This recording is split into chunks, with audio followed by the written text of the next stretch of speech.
Welcome back, G-Spree Gang, and welcome back, Wardens Will. But first, I wanted to ask you guys if you like the Audio Technica microphone or this one. So by the end of this video, let me know which one you like better, because I don't know, I'm kind of just tossing it up. But if you guys prefer the Audio Technica mic, I will absolutely use that one instead. Probably doesn't add too much or take away too much by swapping different mics, but I figured I'd ask. But Wardens Will ran a closed beta test that happened last week, and it felt more like a showcase than a building, and we'll get into that. So let's take a look. So first off, we got to see a few new weapons, 2 new stages, 3 new boss fights, Leaper, the new champion, or the new warden, I should say, and of course co-op lobbies. But let's talk about the experience of the beta really quick. Although it's not going to be pretty quick, it's going to be the bulk of this episode. Actually, it's going to be all of this episode, because the gameplay changed a decent amount. And you can probably just tell by comparing what's going on behind me here to previous videos, which, shameless plug, go check out my other Wardens Will videos. I absolutely love them. They're fantastic. And subscribe if you want to see more. Also, Elizio shouted out the stream that the boys and I did for Wardens Will in their Discord. So huge thanks to Elizio. That means a lot. I'm very surprised that that stream actually turned out pretty decent. Honestly, that was one of my top streams this year,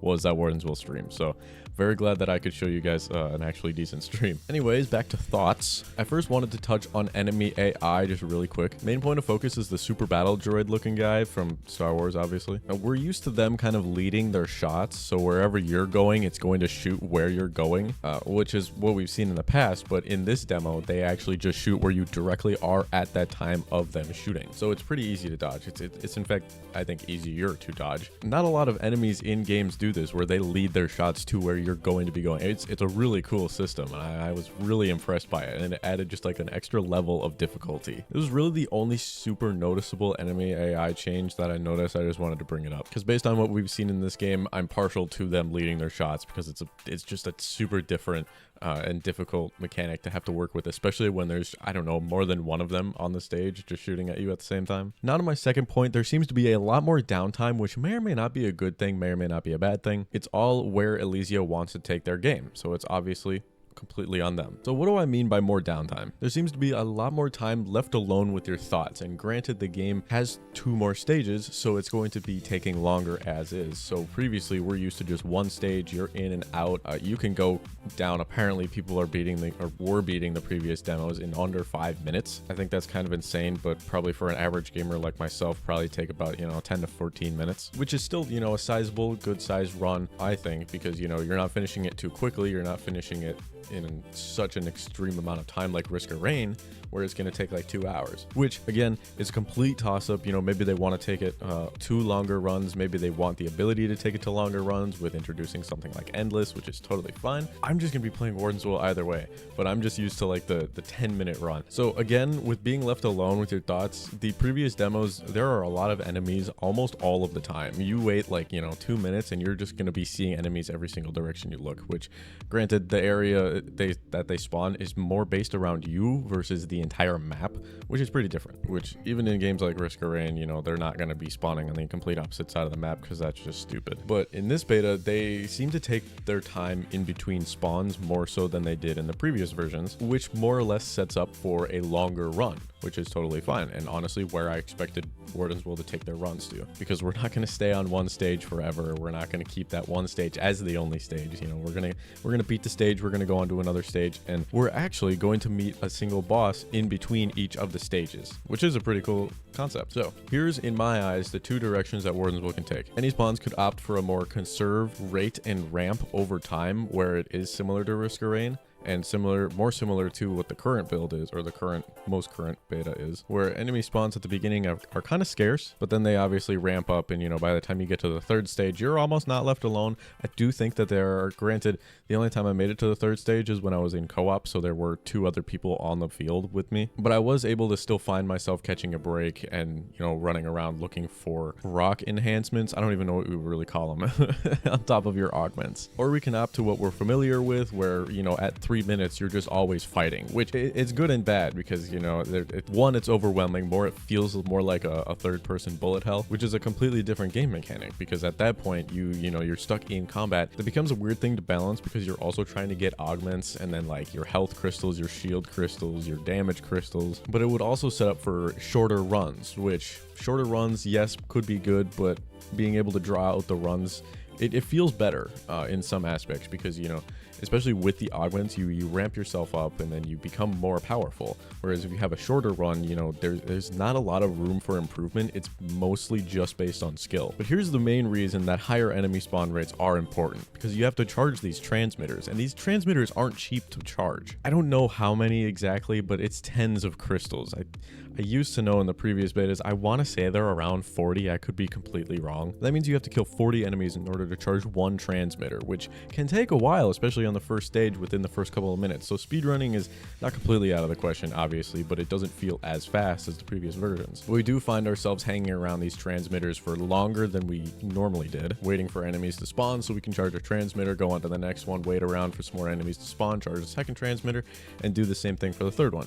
And here's what I found is in the initial demo, you'd lollygag and you'd try to find where you are in the map and, you know, try to find your transmitters. And by the time you found your first transmitter, you have enough crystals to maybe charge like half of it, if not some more. In the most recent demo, you end up lollygagging so much without like enemies interfering with you that you find your first and second transmitter that you don't have enough gems to charge them really at all. I mean, you can activate them and then they'll have their beacons going up and then you don't really have to worry about trying to find them. It's mostly just trying to find enemies. So, I mean, granted, I have more game sense than I did when I originally started, but at the beginning, I used to have issues trying to find the transmitters, not any issue charging them up, and now I have an issue charging them up and not an issue at all trying to find them. But overall, I think this demo was really easy, and honestly, I like it simply because of it being a showcase. I think it's super powerful to have a game like this have a good showcase. I was able to pop my friends into a co-op game, you know, they were able to hold their own without swarms of enemies trying to slice them up and, you know, sacrifice them to their robotic overlords. It allowed for us to actually see the stages and see the boss stages, which was really cool. And it offered a chance to kind of test out the new guns, test out the new warden, see the new stages, as I said, see the new bosses, and just play around with augments. So it was a really good showcase. So there's a lot of room for Elysia to tighten up what they want to do with Wardens Will and send it on the right path that they want. And it's kind of crazy. I've only been following Wardens Will for about 5 to 6 months, and we've seen so many different demos and so many different changes and so many better changes. I'm super excited to see what they go with the next demo and what kind of changes they're looking to do next. Anyway, I think that'll do it for today's video. I hope you have enjoyed and have a wonderful rest of your week, and we'll see you next Monday. Me when I close the door and it makes a ringing noise. You discovered what for the first time, Jack? Jack when he gets flashbanged by the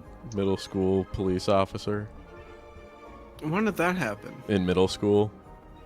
I'm assuming because I don't know. the middle school flash. So if you guys, I don't know if you guys remember this, but when we were in middle school, there was like one day, I think Jack and I were in 8th grade.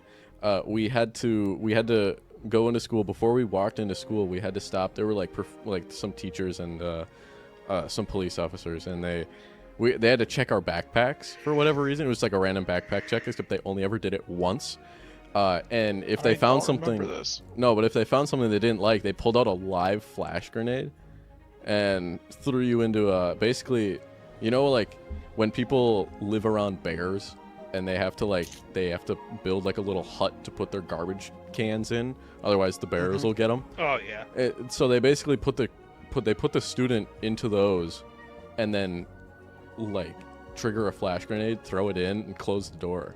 And then after the flash grenade goes out, or goes off, then the student is allowed to go back into class after they throw away their box cutter, of course. You don't remember that at all? What? No. I'm gonna be real with you, Chief. I don't remember anything before junior year. This sounds like child abuse. It sounds fun. You had to sign what's like it's like the equivalent of waiver.